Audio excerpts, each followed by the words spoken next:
eu vou fazer algumas considerações sobre o quinto livro de Moisés, chamado Deuteronômio. Então, esse é o livro que nós estamos fazendo a leitura diária. Eu vou procurar com muita rapidez, tentar que nós possamos passar todo o livro de Deuteronômio nesse áudio. Então, do hebraico, o nome desse livro é Devarim e significaria palavras. Então, se fosse seguir do hebraico, o Velho Testamento hebraico, nós teríamos, em vez de Deuteronômio na nossa Bíblia, nós encontraríamos a seguinte expressão: palavras. Palavras. Esse é do hebraico. Aí nós temos aquela história que eu tenho colocado sempre, do grego, da Septuaginta, que é o Antigo Testamento no grego. Aí veio esse nome Deuteronômio. E aí do grego é Deuteros, que significa segunda, e nomos, que é lei. Então seria o quê? Segunda lei. Esse seria o significado dessa palavra Deuteronômio. Segunda lei. É um livro que tem 34 capítulos e 959 versículos. Ele é citado no Novo Testamento em torno de 50 vezes e é um livro maravilhoso, muito maravilhoso esse livro. E a palavra-chave do livro é obediência. Aqui Moisés ele se encontra na planície de Moabe. Ele vai marcar o fim dos 40 anos da caminhada no deserto. E aí, quem sabe, é o momento que Moisés ele faz uma repetição de todos os ensinamentos. E aí é interessante porque do hebraico, essa explicação que ele vai fazer, porque se tu pegar, ele começa, no início do capítulo 1, ele começa a explicar as coisas, ele começa a explicar ao povo as coisas que existem na palavra. Ele explicou a lei ao povo.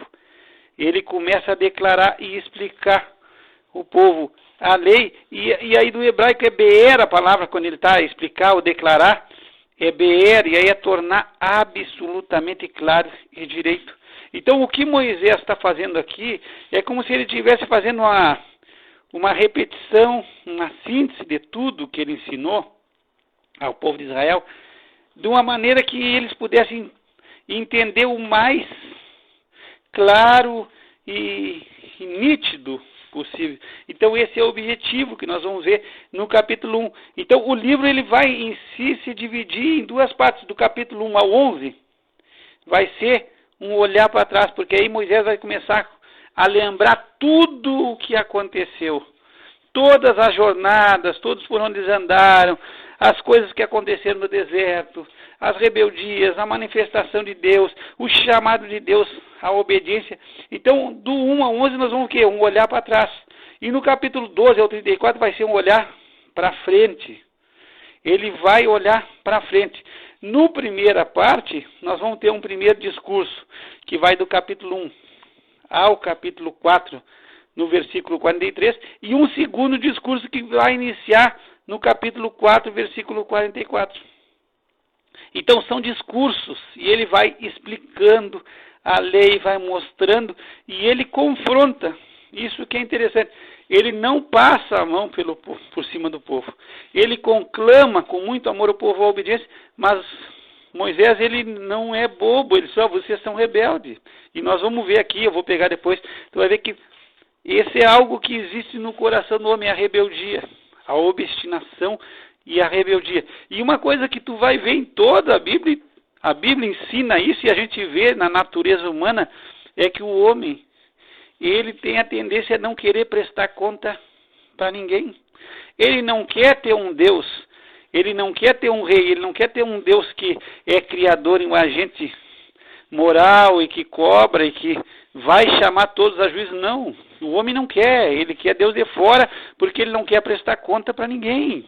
Então saber que existe um Criador, que é o mantenedor de tudo, e que ele exige observância dos seus mandamentos, da sua lei, e que ele vai cobrar, isso faz mal para o homem. O homem não quer ninguém, ele não quer ninguém acima dele, ele quer ser o senhor da sua vida. O senhor absoluto de tudo que faz, e ele não quer prestar conta, só que vai ter que prestar conta. E aqui nós vamos ver uma coisa, que Deus é fogo consumidor, Deus é fogo que consome.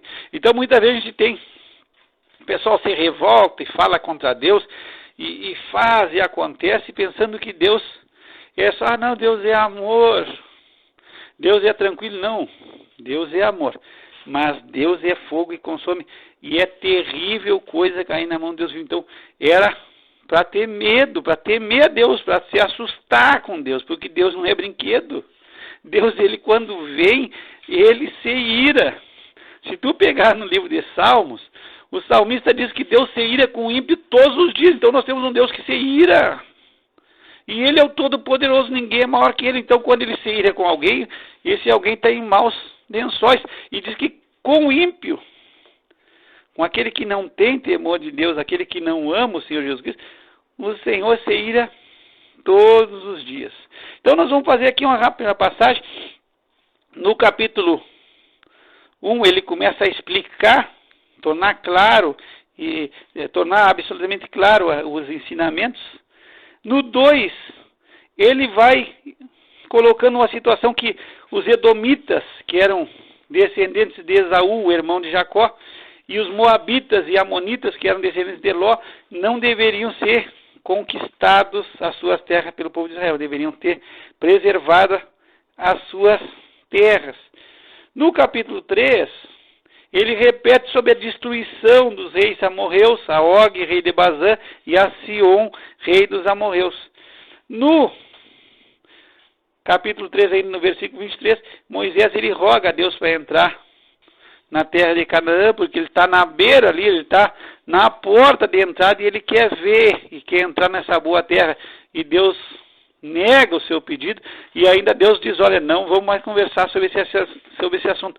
Esse assunto está fechado. E aí a gente vê que Deus é justo.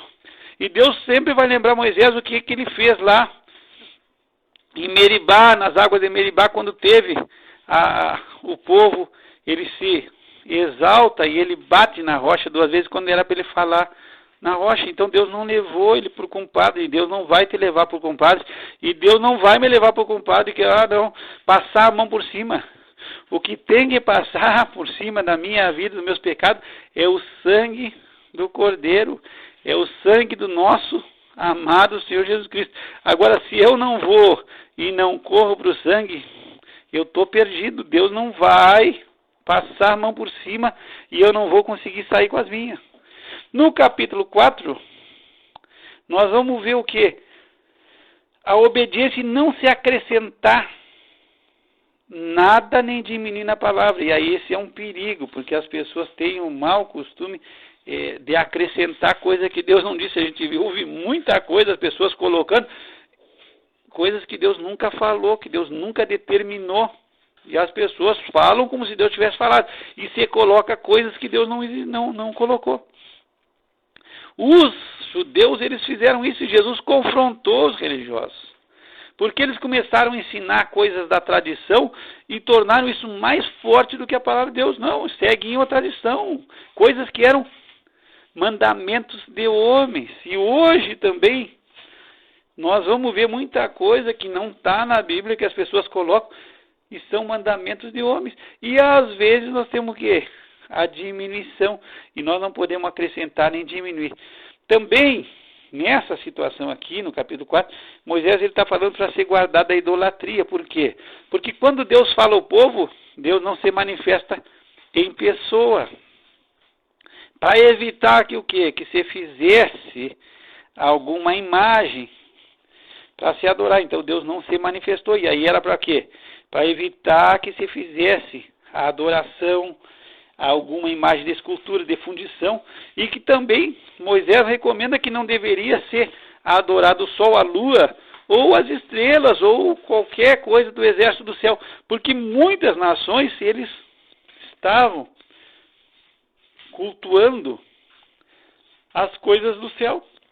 No próprio povo de Israel, muitas vezes ele foi colocado que eles adoravam o sol. Então nós temos hoje aí o zodíaco, e aí pessoas olhando para as estrelas e dizendo que as estrelas estão falando com eles.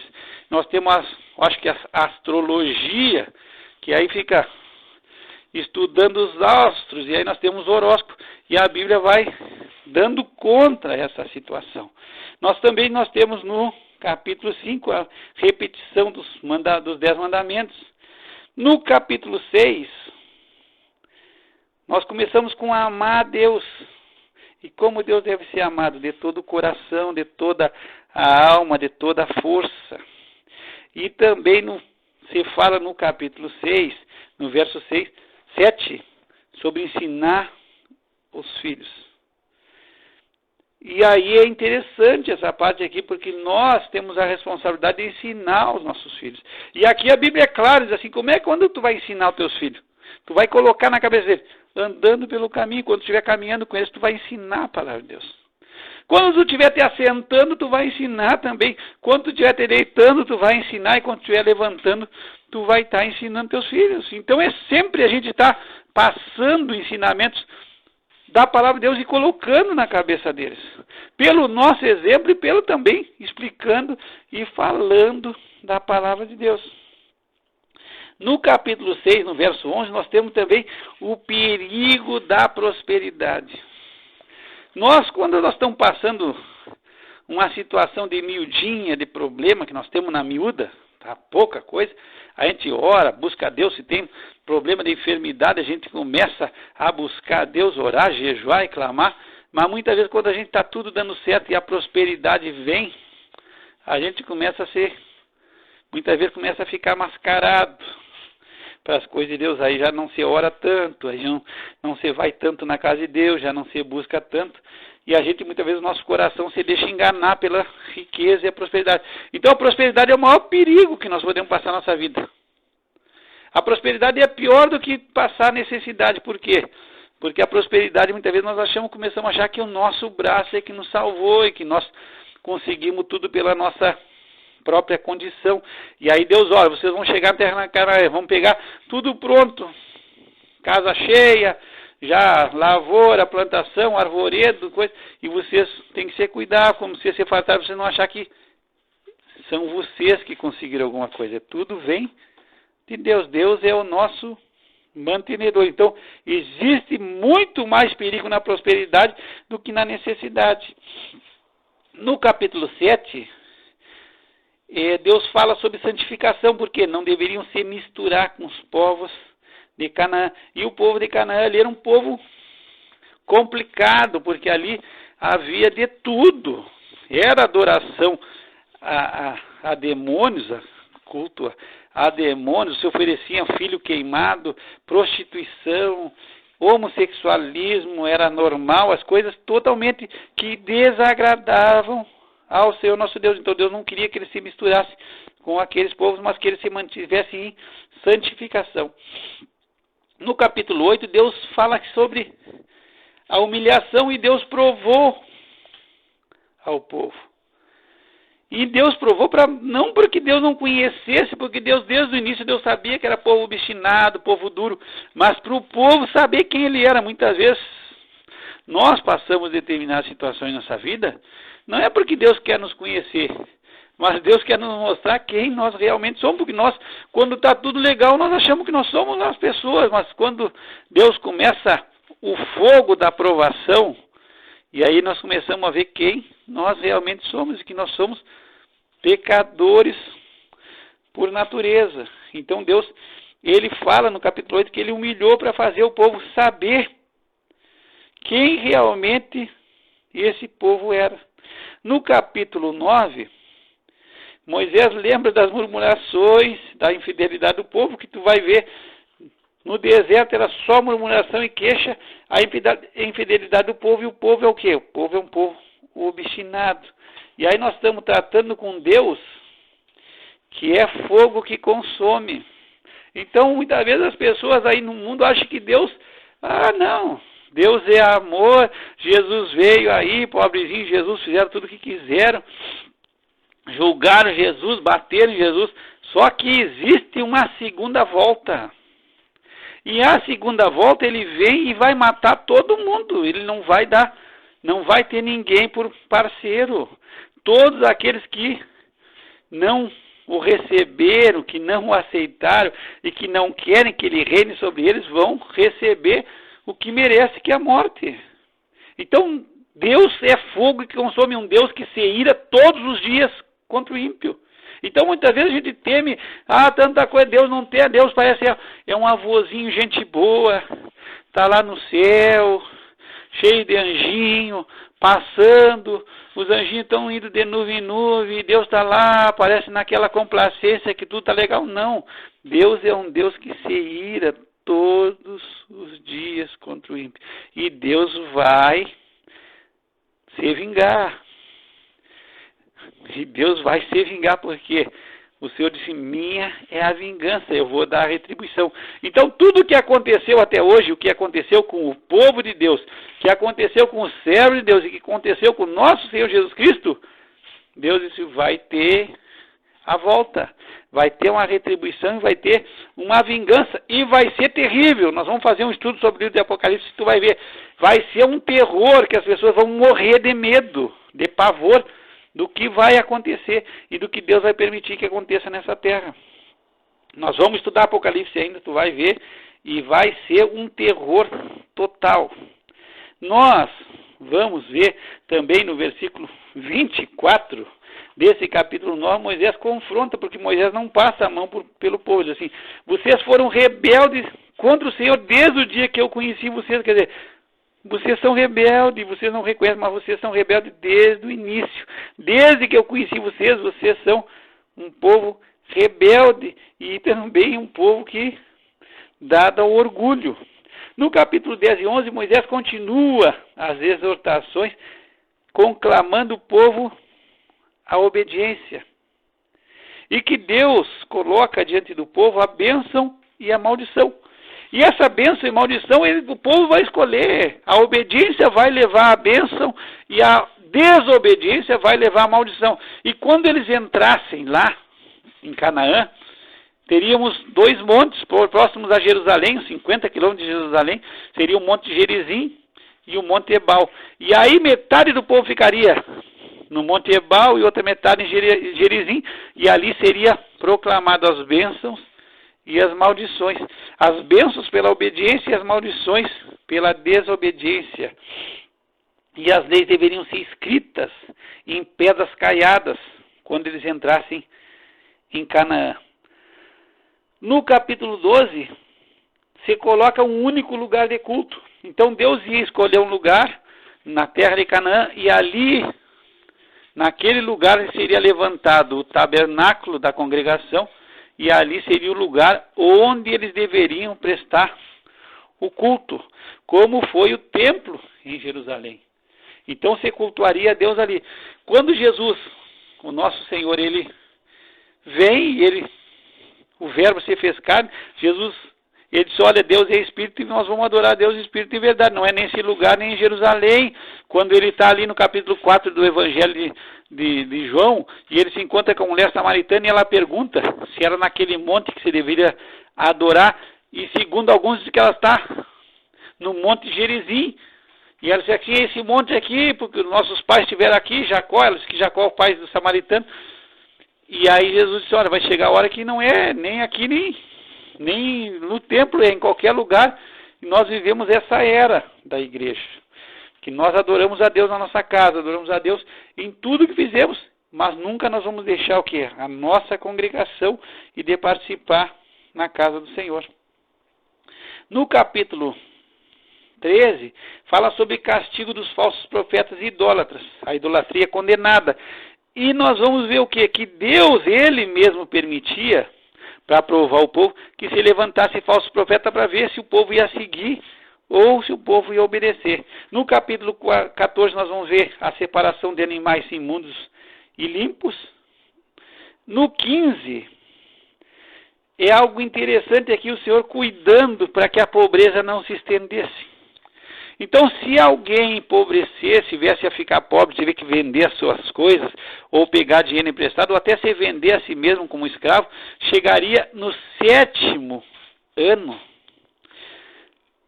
seria o ano da remissão. E aí as dívidas deveriam ser canceladas. Isso é muito importante, Deus cuidando do povo.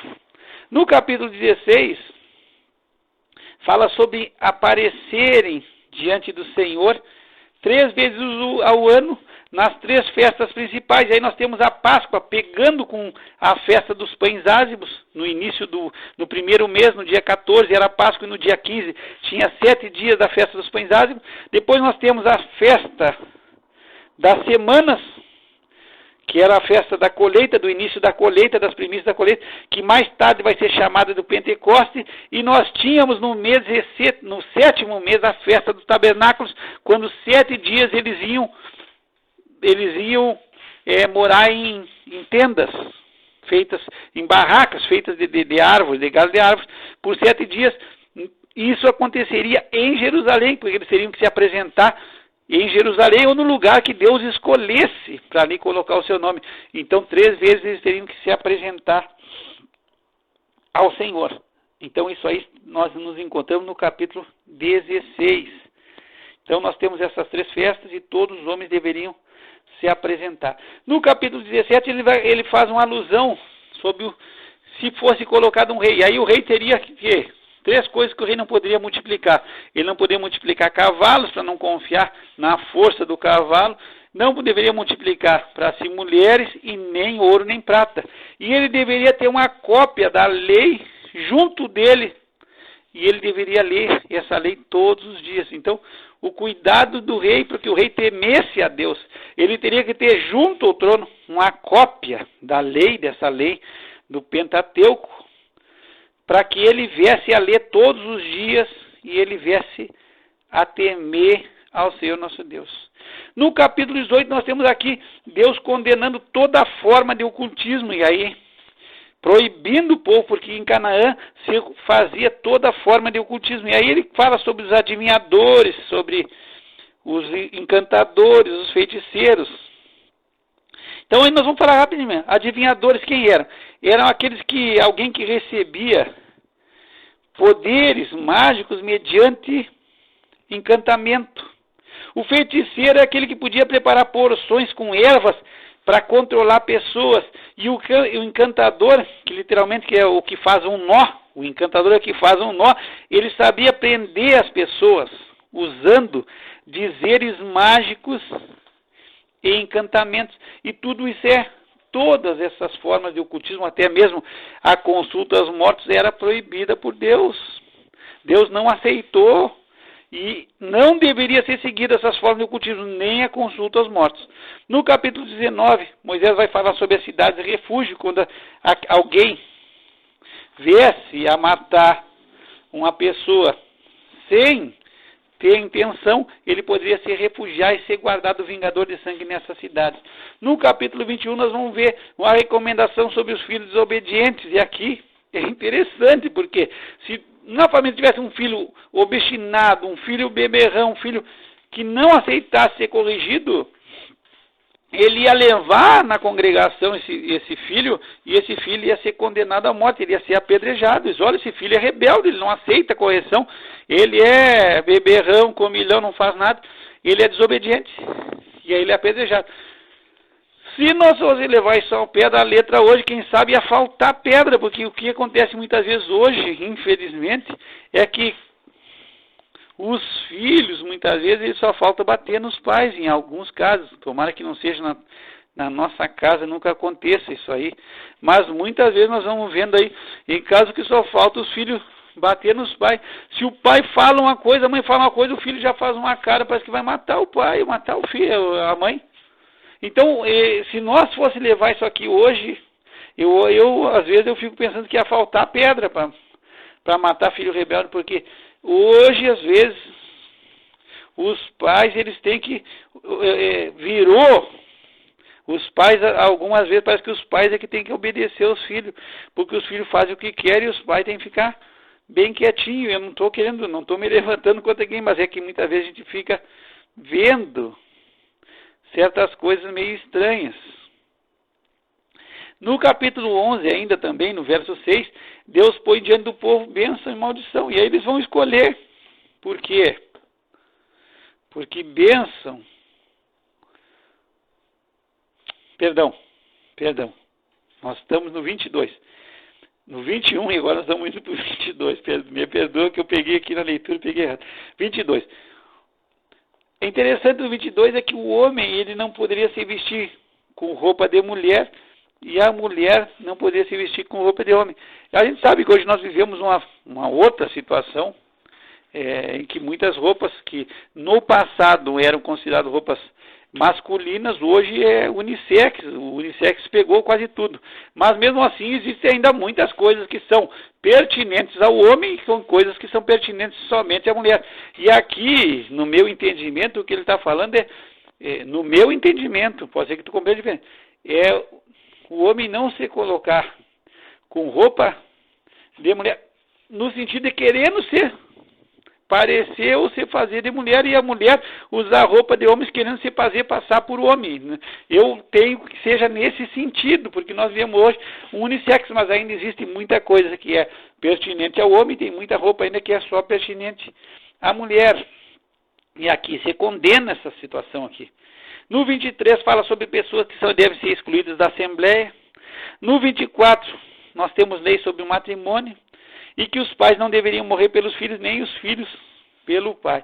No capítulo 25, o que tem muito importante aqui é a balança justa e efa justa. Então a balança era o peso, a efa era a medida de litros. E o que a Bíblia está nos ensinando aqui? Na realidade não é só o peso, é justiça, você tratar as pessoas do mesmo jeito. Porque esse aqui é rico, eu trato de um jeito, esse aqui é pobre, eu trato do outro. Não. A lei é igual para todos.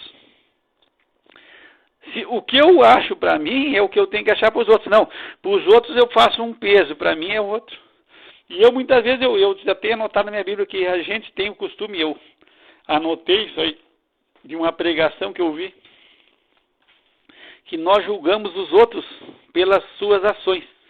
E nós nos defendemos pelas nossas intenções. Então, quando é os outros, nós não pensamos se tinha intenção boa ou ruim. Nós já julgamos direto pelo que ele fez. Mas quando nós fizemos uma coisa errada, não. Mas a minha intenção, a intenção era boa. Então, nós nos justificamos pelas nossas intenções e condenamos os outros pelas suas ações. No capítulo 26, nós vamos ver o que? A gratidão a Deus. Então, toda a entrega das coisas da terra, as primícias, os dízimos, são momentos de gratidão e reconhecer que tudo provém das mãos de Deus. No 27, eu havia já comentado que a lei deveria ser gravada em pedras quando eles entrassem na terra de Canaã. E o 28 é um prato cheio aqui para nós, se tu puder pegar, ler várias vezes, é bênção e maldição. E eu gosto de colocar sempre essa situação, porque muitas vezes a gente vê cristão já salvo, lavado pelo sangue do Cordeiro. Não, eu estou buscando a bênção e estou buscando, vim aqui buscar uma bênção. E isso não, ao meu ver, no meu entendimento, e se tu lê o capítulo 28 de Deuteronômio, tu vai ver que isso não é bíblico. Por quê? Quando nós obedecemos a palavra de Deus, as bênçãos é que nos buscam e nos encontram e nos seguem. É isso que a Bíblia ensina. Se nós obedecemos a palavra de Deus, as bênçãos, Deus vai ordenar que a bênção ande de atrás de nós, nos buscando, nos perseguindo e nos encontrando. Então eu não busco a bênção que me busca. E isso tu lê e eu acho que tu vai entender a mesma coisa que eu entendi, porque não tem enrolação. É claro, a palavra de Deus é clara. Tu vai entender que se tu obedecer, tu vai receber bênção. E se tu desobedecer, a maldição vai perseguir, vai te encontrar. Então não precisa buscar a maldição, nem a bênção. É obedecer ou desobedecer e vai chegar. No 29, Deus renova a aliança com o povo. E no 30, Deus mostra sempre o quê? A misericórdia para conosco. Porque sempre quando nós caímos, pecamos, erramos, quando nós nos convertemos, Deus se volta novamente para nós e demonstra o que? A sua infinita misericórdia. No capítulo 31, fala algo bastante interessante aqui, porque ao fim de cada 7 anos, na festa do tabernáculo, que era comemorada no mês 7º, então, depois de 7 anos, no 7º mês, a lei deveria ser lida de novo para todo o povo durante a festa do tabernáculo, quando eles ficavam 7 dias morando em tendas. Olha só, o 7 em Apocalipse, ele está permeando, mas nós vamos ver o 7 sempre na Bíblia, porque aqui nós temos o 7º mês, em cada 7 anos, quando eles comemoravam a festa do tabernáculo, que eram 7 dias morando em tendas, eles deveriam o quê? Fazer a leitura da lei, novamente, toda a leitura da lei ao povo nesses 7 dias. No capítulo 32 nós vamos ver o último cântico de Moisés, e aí Moisés vai mostrar esse cântico. Eles vão aprender a cantar, mas é um cântico que testemunha contra o próprio povo. Ele mostra, é um testemunho que o povo vai se rebelar, que o povo vai pecar, que eles vão ser desobedientes e que Deus vai tratar eles conforme a sua desobediência. E aqui no 32 nós vamos ver o quê? A palavra de Deus é a nossa vida. A palavra é a nossa vida. Essa palavra de Deus tem que estar no nosso coração. Por quê? Porque ela é a nossa vida e a palavra é Cristo. Jesus Cristo é a palavra, ele é a palavra de Deus, ele é o verbo de Deus. É a própria palavra de Deus. Se tu pegar no livro de Apocalipse, o nome que ele se chama é verbo de Deus, palavra de Deus. E essa palavra de Deus é a nossa vida. Se nós tirar, nós estamos mortos. Nós precisamos nos apegar à palavra de Deus. No 33, Moisés vai falar sobre a bênção, sobre as 12 tribos, e quem sabe eu procurei, não encontrei. A tribo de Simeão, ela não aparece. Ao meu ver, eu procurei, quem sabe vou procurar mais, mas não achei a tribo de Simeão. Tem as outras tribos, e aí a bênção para todas as outras tribos. No 34, Moisés, ele vê a terra prometida, desde o Monte Nebo, no cume de Pisga, e aí depois ele vai morrer. E aí no versículo 7 fala que ele nunca escureceu os seus olhos, nem perdeu o seu vigor, e que não se levantou outro profeta como Moisés, que falasse com Deus face a face. E aí nós terminamos o livro de Deuteronômio, e espero que tenha sido bênção na tua vida, que possa abençoar a tua vida, e eu espero em nome de Jesus que tu esteja se fazendo um esforço para escutar os áudios. Pode escutar antes de dormir, pode escutar fazendo uma ginástica, pode escutar tomando teu café, mas procure escutar, não é porque é meu, porque é a palavra de Deus e essa palavra é a nossa vida. Então, se esforça para escutar. É mais importante do que qualquer áudio que a gente faça, a gente amar a palavra de Deus. Essa palavra é a nossa vida e a palavra é o nosso Senhor Jesus Cristo. Que o Senhor te abençoe e te guarde, que o Senhor faça resplandecer sobre ti o seu rosto e tenha misericórdia de ti, que o Senhor levante seu rosto sobre ti e te dê a paz. Graça e paz da parte de Deus nosso Pai e do nosso Senhor Jesus Cristo. Pai, nós te agradecemos pela tua palavra bendita. Te agradecemos por o livro de Deuteronômio, por aquilo que, Senhor, de forma clara, absolutamente clara e precisa, Moisés, ele declarou, Senhor, o teu grande amor por nós. E é uma conclamação, Senhor, a que nós venhamos a ser obedientes. Senhor, nos dá um coração obediente. Nos dá um coração que te ame, que ame a obediência, e que nós venhamos a ser obedientes, não por força, não por medo do castigo, mas por amor, pelaquilo que tu tem feito por nós. Nós pedimos, Pai, em nome de Jesus.